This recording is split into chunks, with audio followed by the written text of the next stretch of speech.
Hello everyone, welcome back to my channel. So आज हम लोग आरपीएफ कांस्टेबल 6 मार्च शिफ्ट 2 के क्वेश्चंस देखने वाले हैं।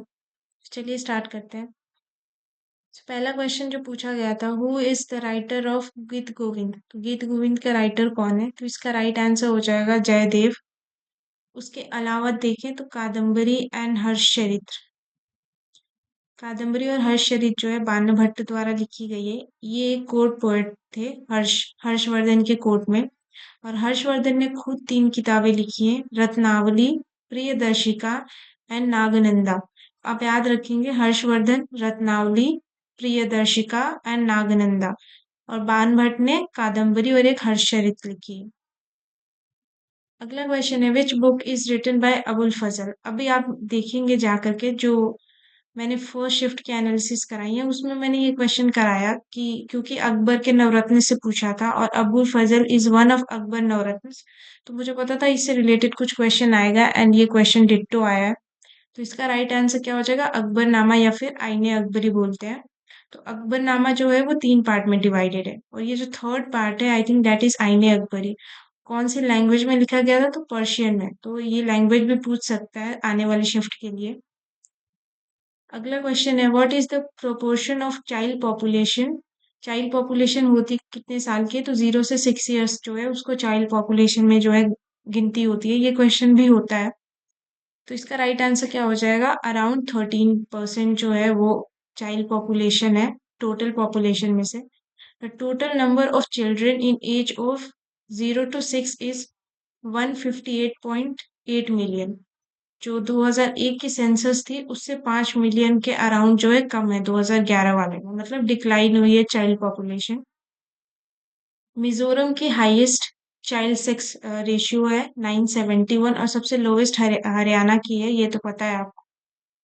अगला क्वेश्चन देखते हैं, from which country war DPSP taken. तो डीपीएसपी कौन सी जो है कंट्री से ली गई? ये क्वेश्चन हमने बहुत बार किया है जब से एनालिसिस में करा रही हूँ। तो आयरलैंड इसका आंसर हो जाएगा।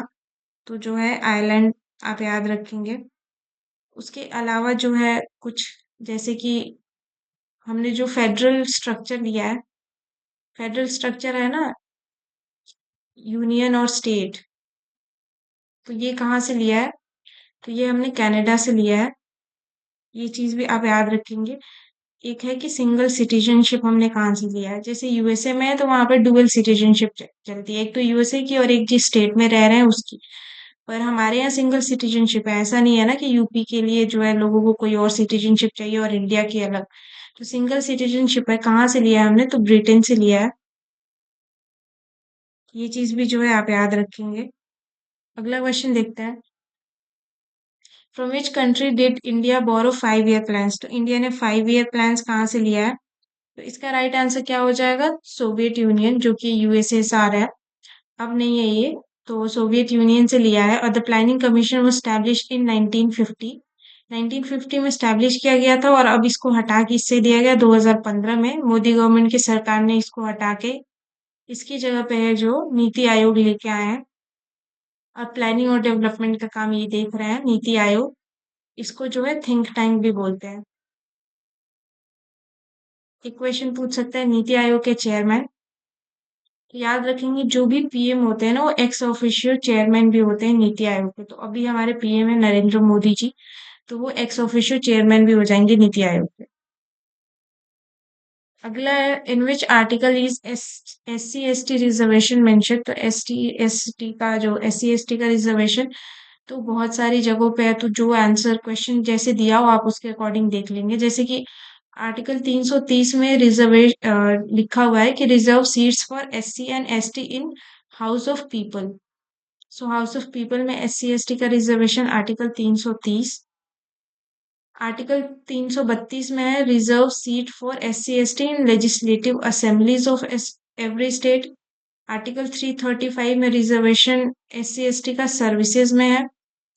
243 reserve seats for SC ST in every municipality and 243D reserve seats for SC ST in every panchayat. तो बहुत जगह रिजर्वेशन मिला हुआ है SC ST को। कौन सा पूछा था आप ऑप्शंस देख के और अपना कर लेंगे।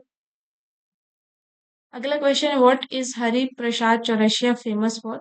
तो हरिप्रसाद चौरसिया जो है वो फ्लूट बजाते हैं। अदर फ्लूट जो प्लेयर्स की हम बात करें तो पन्नालाल घोष, नित्यानंद, हल्दीपुर, ये दो और इम्पोर्टेंट जो है फ्लूट प्लेयर्स हैं, इनका नाम भी आप याद रखेंगे। अगला है what is Bismillah Khan famous for. अच्छा, अभी आप नोटिस कर रहे होंगे कि थोड़ा सा पैटर्न चेंज हुआ है, क्योंकि मोस्टली अभी तक क्या हो रहा था कि करंट प्लस जो है इकोनॉमिक्स, इन दोनों का वेटेज बहुत ज्यादा था। अभी जो है इस वाले शिफ्ट में स्टैटिक का वेटेज दिख रहा है, काफी स्टैटिक से क्वेश्चंस, बुक्स एंड ऑथर या फिर ये सारी चीजें, म्यूजिक एंड इंस्ट्रूमेंट्स, ये पूछे गए हैं।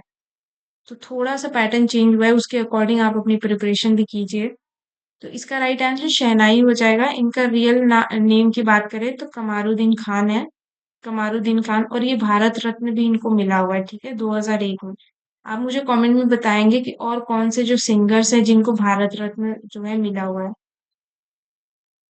अगला क्वेश्चन है which instrument is played by Azmat Ali Khan. तो अजमत अली खान किससे रिलेटेड है, तो सरोद प्लेयर हैं, आप याद रखेंगे। और सरोद प्लेयर्स की बात करें तो अली अकबर खां एंड बुद्धदेव दास। बुद्धदेव दास जो है ये पूछा जाता है बहुत बार, थोड़ा डिफरेंट नाम है, तो बुद्धदेव दास जो है वो भी सरोद से रिलेटेड है, आप याद रखेंगे। अगला क्वेश्चन है which places are separated by 10 degree channel. ये भी हम लोगों ने, आप आई थिंक आज ही या कल वाली में देखिएगा, मैंने बताया था ये, क्योंकि अंडमान एंड निकोबार से जो है बैरन आइलैंड पूछा था, तो मैंने ये चीज बताया था, कल ही शायद बताया था, और डिट्टो जो है क्वेश्चन आया है। तो इसका राइट आंसर क्या हो जाएगा, 10 degree channel Andaman and Nicobar को अलग करता है, ये चीज जो है आप याद रखेंगे। उसके अलावा जो है कुछ इंपॉर्टेंट पीक्स की बात कर लेते हैं, अरेंज करने को दे देता है, ठीक है। तो सबसे पहले नॉर्थ अंडमान में है सैडल पीक, ये जो है अंडमान की हाईएस्ट पीक भी है, ये भी मैंने बताया है, पर फिर भी आप एक बार और देख लीजिए कि हाईएस्ट पीक सैडल पीक है जो नॉर्थ अंडमान में है। सैडल के बाद माउंट माउंट डिवालो, उसके बाद से माउंट कोयो, मिडिल में है डियाल्वो डिवाल्वो, एंड देन साउथ में है माउंट कोयो, उसके बाद से माउंट थुलियर है। Mount Thuillier is in great Nicobar. तो जो है ये आप इसका सीक्वेंस याद रखेंगे, Saddle and Diavolo, then Mount Koyob and then Mount Thuillier, ये जो है चार इसके पीक्स हैं इंपॉर्टेंट। उसके अलावा 9 डिग्री जो है वो सेपरेट करता है लक्षद्वीप को मिनिकॉय से। ये उस दिन शायद मैंने 8 डिग्री बोल दिया था, वो गलत हो जाएगा, 9 डिग्री है। 9 डिग्री जो है सेपरेट करता है मिनिकॉय को लक्षद्वीप से, ठीक है। और 8 डिग्री है वो सेपरेट करता है मिनिकॉय को मालदीव से। ये चीज भी आप याद रखेंगे कि 8 डिग्री मिनिकॉय को मालदीव से सेपरेट करता है, और 9 डिग्री मिनिकॉय को लक्षद्वीप आर्किपेलागो से जो है सेपरेट करता है। उसके अलावा एक हडसन स्ट्रेट है, वो स्ट्रेट जो है सेपरेट करता है Gulf of Hudson to Atlantic Ocean. And एक पार्क स्ट्रेट है, it separates Palk Bay and Bay of Bengal. एक डंकन पैसेज भी है दैट सेपरेट्स जो है रटलैंड, ये एक पार्ट है ग्रेट अंडमान का एंड लिटिल अंडमान। तो ग्रेट अंडमान और लिटिल अंडमान को जो है डंकन पैसेज सेपरेट करता है। तो ये कुछ चीजें हैं जो आप याद रखेंगे। अब एक बार पूछ लिया ना कौन सा 10 डिग्री चैनल, तो मे भी 8 9 ये भी पूछ सकता है, क्योंकि रिलेटेड ही पूछ रहा है, तो आप जरूर से इसको जो है देख लीजिएगा। अगला है what was the reason for failure of third 5 year plan. तो थर्ड 5 ईयर प्लान के फेलियर का रीजन पूछा है, तो इसके बहुत सारे जो है रीजंस हो जाएंगे। एक तो हो जाएगा वॉर, क्योंकि आपको पता है ये जो थर्ड 5 ईयर प्लान है उसी टाइम पे जो है 1962 में इंडो चाइना वॉर हुआ था। इंडो चाइना वॉर, इसकी वजह से फिर एक तो ये प्रॉब्लम हो गई। उसके अलावा ड्रॉट भी आ गया था, जो 1964 65 में सीवियर ड्रॉट आया था, उसकी वजह से एग्रीकल्चर प्रोडक्शन वगैरह बहुत इफेक्ट हुआ था। देन करेंसी डिवैल्यूएशन, अगर वॉर चल रहा है तो करेंसी का जो है वैल्यू थोड़ा गिर ही जाता है, तो उस टाइम पे हमारी जो रुपीस की वैल्यू है वो भी काफी जो है गिरी थी।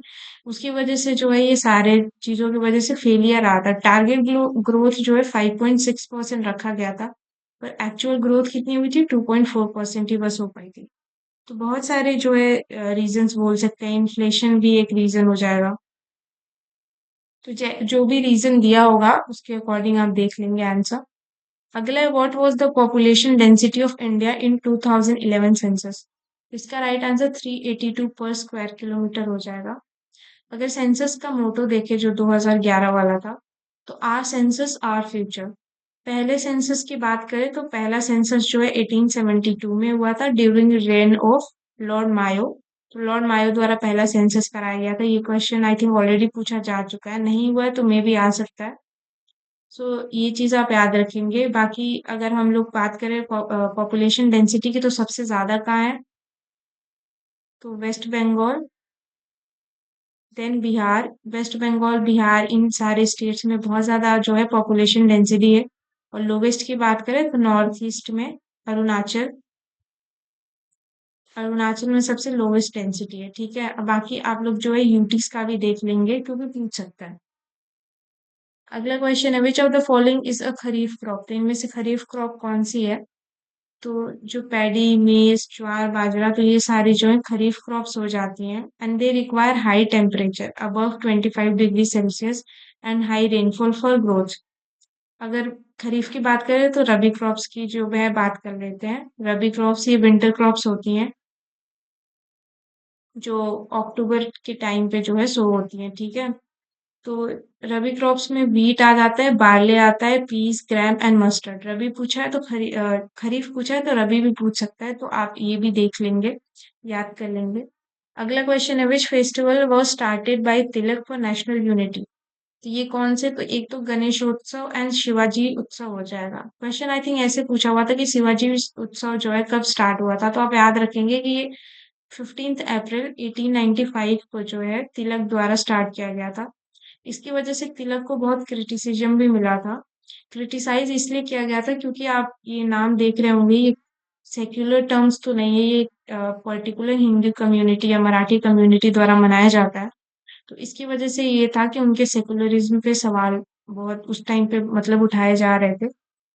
अगला क्वेश्चन है, question related to budget. Budget से कुछ रिलेटेड क्वेश्चन था जिसमें जो है ये शायद पूछा था कि 1.52 लाख करोड़ जो है किस सेक्टर के लिए जो है इस बार दिया गया है। तो आप याद रखेंगे कि एग्रीकल्चर में दिया गया है। बजट से भी बहुत क्वेश्चंस पूछे जा रहे हैं। ये अभी एकदम करंट वाला नहीं, 2024-25 वाला बजट से, 25-26 वाला नहीं। तो अगर हम बात करें कि productivity and resilience in agriculture is among the 9 priority area announced in union budget. ये की टर्म है, 9 प्रायोरिटीज एरिया, ठीक है। The budget 2024-25 has made a provision of 1.52 lakh crore for agriculture and allied sectors. अगला question देखते हैं, after 1857 revolt where did Nana Saheb गो? तो नाना साहेब 1857, आपको पता है इन्होंने कानपुर से जो है रिवॉल्ट किया था। ये नाना साहब से अभी तक 3 क्वेश्चंस आ चुके हैं। एक तो कानपुर से कि कहाँ से किया था, एक था कि इनके जो है तात्या टोपे से रिलेटेड था, इनसे ही रिलेटेड है। तो और अभी आज ये वाला क्वेश्चन पूछा है, तो टोटल 3 क्वेश्चंस ऑलरेडी पूछे जा चुके हैं। तो ये नेपाल एंड भूटान दोनों ही है। उनका रियल नाम है वो धोनुपंत है। रियल नाम कभी पूछ सकता है, याद रखेंगे। And according to oral stories Nana Saheb fled from Nepal and took refuge in court of Druk Desi Jigme Namgyal, father of first king of Bhutan. तो कुछ मतलब स्टोरीज ही हैं ऐसे कि कौन से जो है नेपाल गए थे या भूटान गए थे, जो भी ऑप्शन में था आप उसके अकॉर्डिंग जो है टिक किए होंगे। अगला है, who led the 1857 revolt in Bihar? तो बिहार से 1857 का रिवॉल्ट किसने लेड किया था? इसका राइट आंसर हो जाएगा कुंवर सिंह। कुंवर सिंह ने जो है बिहार से 1857 रिवॉल्ट का नेतृत्व किया था। And he belong to Ujjainiya clan of Parmar Rajput. अगला क्वेश्चन है, when was Vande Mataram written by Bankim Chandra Chatterjee? तो वंदे मातरम कब लिखी है इन्होंने? तो ये 1870s में इन्होंने जो है वंदे मातरम लिखा था। और इसको आनंद मठ, जो बंकिम चंद्र चटर्जी की है आनंद मठ, तो इसमें जो है 1882 में इसको इंक्लूड किया था वंदे मातरम को आनंद मठ में भी। उसके अलावा इंडियन नेशनल कांग्रेस का जो 1896 का सेशन हुआ था उसमें भी इसको जो है गाया गया था। और आप मुझे बताएंगे कौन सी डेट को जो है हमारे कॉन्स्टिट्यूएंट असेंबली ने इसको अडॉप्ट किया था as national song? National song हमारे जो है कॉन्स्टिट्यूएंट असेंबली ने कब अडॉप्ट किया था वंदे मातरम को? डेट बताएंगे। अगला है Mughals were of which descent, तो मुगल कौन से जो है कुल के या वंश के थे? तो ये टर्किश मंगोल डिसेंट के थे। टर्किश मंगोल क्योंकि Babur was descendant of Timur and Genghis Khan. Babur आपको पता है जो है 1526 तब से एंटर किया था इंडिया में, और फिर बहुत लड़ाइयाँ बाबर ने जो है लड़ी है। And he was the first Mughal emperor. First Babur, then Humayun, then Akbar. ऐसे लीनियज चली थी। तो बाबर जो है तैमूर, ये फादर साइड से तैमूर थे, और गनीज खान जो है मदर साइड से, जो कि ये मंगोलियन मंगोल वाला जो एरिया है वहां से हो जाएगा। तो ये वो टर्किश मंगोल डिसेंट आप याद रखेंगे। अगला क्वेश्चन था whose permission is necessary to amend Indian constitution, तो इंडियन कॉन्स्टिट्यूशन को अमेंड करने के लिए किसकी अनुमति इंपॉर्टेंट है? तो पार्लियामेंट की। ऑल्सो जो कुछ अमेंडमेंट्स होते हैं, अमेंडमेंट्स का जो आर्टिकल है वो कौन सा है? तो आर्टिकल 368 है। ठीक है, 368 आर्टिकल है जिसके थ्रू जो है अमेंडमेंट्स होते हैं, constitutional amendments. So some amendments require approval of half of the states, कुछ स्पेसिफिक जो अमेंडमेंट्स है उनके लिए जो है हाफ ऑफ द स्टेट्स का जो है अप्रूवल इंपॉर्टेंट होता है। ये चीज भी आप याद रखेंगे। अगला क्वेश्चन है which mountain range separates northern plains from Deccan plateau, तो इसका राइट आंसर विंध्या रेंजेस हो जाएगा, विंध्यन माउंटेन रेंज। इससे भी क्वेश्चन आई थिंक ऑलरेडी 2 या 3 पूछे जा चुके हैं, फिर से ये क्वेश्चन पूछा गया है। तो एक क्वेश्चन तो एक बार पूछा गया था कि मतलब इसके जो है विंध्या के साउथ में कौन सा माउंटेन रेंज है? तो सतपुरा है। सतपुरा है। और विंध्या और सतपुरा के बीच में नर्मदा रिवर बहती है। और बाकी विंध्या की बात करें तो विंध्या से कौन कौन सी रिवर्स ओरिजिनेट होती हैं? तो चंबल, बेतवा, केन और काली सिंधु, ये कुछ रिवर्स हैं। बाकी हम मैथ्स की बात करें तो मैथ्स का जो है सेम ही पैटर्न, इस मैथ्स में कुछ ज्यादा चेंज नहीं आ रहा है। SI CI, simplification, time and distance, average, यही क्वेश्चंस मैथ्स के आ रहे हैं। रीजनिंग काफी इजी आ रही है और डुएबल आ रही है। चलिए ठीक है, फिर अब अगला जो शिफ्ट होगा उसके एनालिसिस देखेंगे। तब तक जय हिंद।